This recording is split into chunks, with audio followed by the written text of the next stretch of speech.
Machine à gagner des titres au tournant des années 2000, l'Euro 2008, la Coupe du Monde 2010 et l'Euro 2012, la Rora est en difficulté dans les grandes compétitions internationales.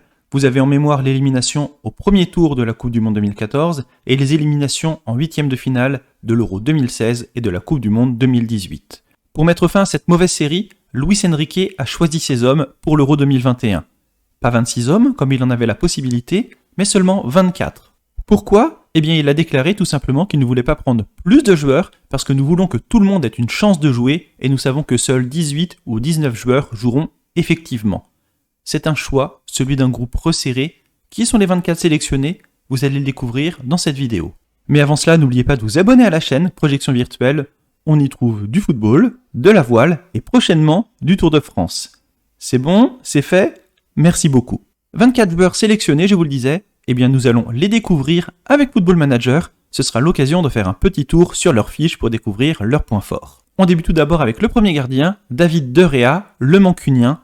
Voyez, gardien solide et déterminé. Prise de balle réflexe qui sont ses points forts. Second gardien à la liste, Unai Simon, gardien qui va bientôt fêter ses 24 ans. Il est encore très jeune, un portier d'avenir pour la Rora. Enfin, le troisième gardien, lui aussi jeune, 23 ans, il évolue en première ligne à Brighton. Il s'agit de Robert Sanchez. On passe maintenant aux défenseurs et on débute avec José Gaya, le joueur qui évolue à Valencia, un joueur qui se projette vers l'avant, joueur plutôt offensif. Les qualités principales de ce joueur sont l'accélération, bonne qualité de centre, bonne détermination, un latéral offensif et technique comme on les aime de l'autre côté des Pyrénées. Autre arrière latéral, Jordi Alba, le Barcelonais, un latéral expérimenté, lui aussi offensif, beau volume de jeu, très déterminé. Le défenseur suivant représente la jeunesse espagnole, une belle génération qui s'annonce pour la Rora, avec Pau Torres, le défenseur de Villarreal. Vous voyez, 24 ans et des notes exceptionnelles, jeu de tête, marquage, tacle, détente verticale, puissance, endurance, placement, n'en jetez plus, c'est un super défenseur central, ambitieux, il va s'installer dans les années à venir en charnière centrale. Autre défenseur central, et c'est la petite surprise de la liste, il s'agit d'Aymeric Laporte, qui a obtenu la nationalité espagnole. Il évolue à Manchester City. Il avait été dans le groupe de l'équipe de France, mais il n'avait pas foulé la pelouse en match officiel. Il a donc pu choisir la sélection espagnole. Bonne chance à lui dans ses nouvelles couleurs.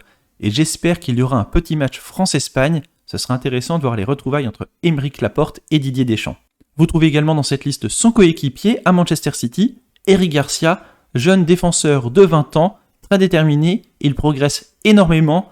Il ne dégage pas sous la pression, il avance bien, il sort bien balle au pied. C'est des qualités qu'on aime en Espagne.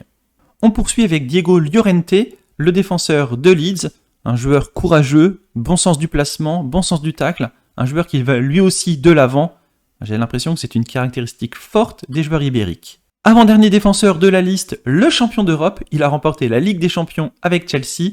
Il s'agit de l'ancien Marseillais César Azpilicueta, latéral droit très brillant, collectif, bon sens de tacle, bon volume de jeu, bonne qualité physique naturelle.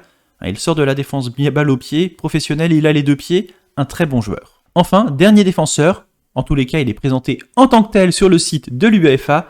Il s'agit pour moi plutôt d'un milieu de terrain, Marco Llorente, le joueur de l'Atlético de Madrid, un bon joueur, infatigable milieu de terrain de 26 ans. Il décroche pour récupérer les ballons, il tente des passes de loin, il remonte le ballon balle au pied. Un bon milieu de terrain, un bon box-to-box qui va pouvoir porter des ballons. On enchaîne avec les milieux de terrain, et vous avez sans doute remarqué l'absence de Sergio Ramos dans cette équipe. Et oui, il revient de blessure, il était à court de forme. C'est la raison pour laquelle le Madrilène n'est pas dans cette liste. Dites-moi ce que vous en pensez dans les commentaires. Luis Enrique aurait-il dû le prendre, sachant qu'il avait encore 2 places de disponibles dans le groupe ? J'ai hâte de vous lire. Donc je le disais, au milieu de terrain, Sergio Busquets, le Barcelonais, un joueur qui a de très très bonnes qualités mentales. Physiquement, ça commence à décliner un petit peu, mais un joueur solide, un très très bon numéro 6. On enchaîne avec Rodri, le joueur de Manchester City. Plus offensif, vous avez le Barcelonais Pedri. Alors là encore, un jeune joueur, âgé simplement de 18 ans. Il n'aura peut-être pas beaucoup de temps de jeu dans la sélection, mais il va beaucoup apprendre, il représente l'avenir de la Rora. On enchaîne avec Thiago Alcantara de Liverpool, un joueur très très technique, vous voyez 17 en technique, 17 en passe, 18 en contrôle de balle, des bonnes qualités d'anticipation, agile, bonne vision du jeu, un joueur très technique, c'est difficile de lui prendre le ballon dans les pieds. Avant-dernier milieu de la liste, il s'agit de Koke, le joueur des Colchoneros de l'Atlético de Madrid, un joueur qui est capable de faire des belles ouvertures, 16 en qualité de passe, 17 en jeu collectif, un joueur capable de distribuer de beaux ballons au milieu de terrain. Enfin, dernier milieu de terrain, il s'agit de Fabian Ruiz, le joueur du Napoli, un joueur professionnel, il fait beaucoup de courses balle au pied, lui aussi il va porter le ballon, 18 en qualité de passe, 16 en jeu collectif. Alors, ce n'est pas le milieu de terrain le plus brillant de la sélection, mais c'est un joueur qui est capable de se transcender pour son pays. On passe aux attaquants avec le premier d'entre eux, Dani Olmo, joueur plutôt technique, un plus milieu offensif que buteur, il a 13 seulement en finition, mais techniquement il se débrouille bien et lorsqu'il frappe de loin, il est capable de bien placer sa balle. On enchaîne avec Mikel Oyarzabal, le joueur de la Real Sociedad, superbe joueur, hein, milieu offensif gauche, il repique dans l'axe depuis l'aile gauche, un joueur très bon techniquement, hein, qualité sur les pénaltys quasiment inarrêtable 19, leadership 17, vision du jeu, volume de jeu 16, technique 16, vous voyez du jaune de partout, il n'a aucune lacune et c'est un joueur encore assez jeune, 24 ans, il va progresser, un très bon joueur dans la sélection. On enchaîne avec Gérard Moreno, le buteur de Villarreal, très belle qualité de finition pour cet avant-centre. On enchaîne sur les buteurs avec Alvaro Morata, un joueur qui aime bien jouer à la limite du hors-jeu, un attaquant de pressing, sa qualité principale c'est pas la finition, mais mentalement il est très bon, physiquement il est solide, bon buteur. Moins expérimenté dans la sélection mais tout aussi talentueux, on passe à Ferran Torres, le joueur de Manchester City. Décidément ils sont très nombreux dans cette liste. Vous voyez, à seulement 21 ans, de très belle qualité physique. Techniquement, il progresse à vitesse grand V. Lui aussi, il est là pour apprendre. Avant-dernier joueur de la sélection, il s'agit d'Adama Traoré, le joueur de Wolverhampton. Superbe qualité physique, accélération et vitesse, il est irrattrapable, un ailier dynamique. Il porte le ballon sur son aile droite, il déborde son adversaire.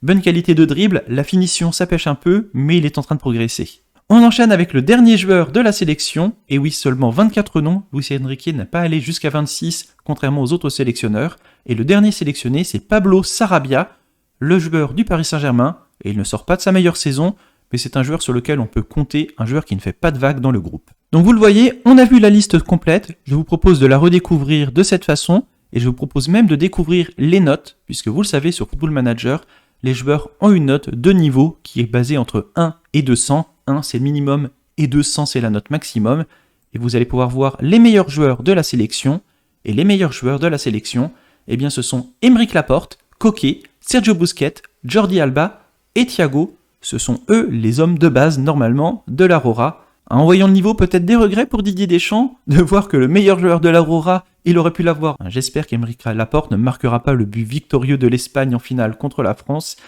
Ça laisserait quelques regrets, je pense, sur sa non-sélection.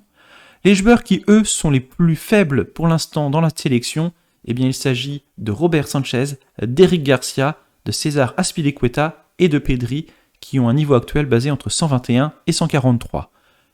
Le niveau sur Football Manager, il ne fait pas tout. Il y a une note qui est également très intéressante à observer, c'est la note dans les matchs importants.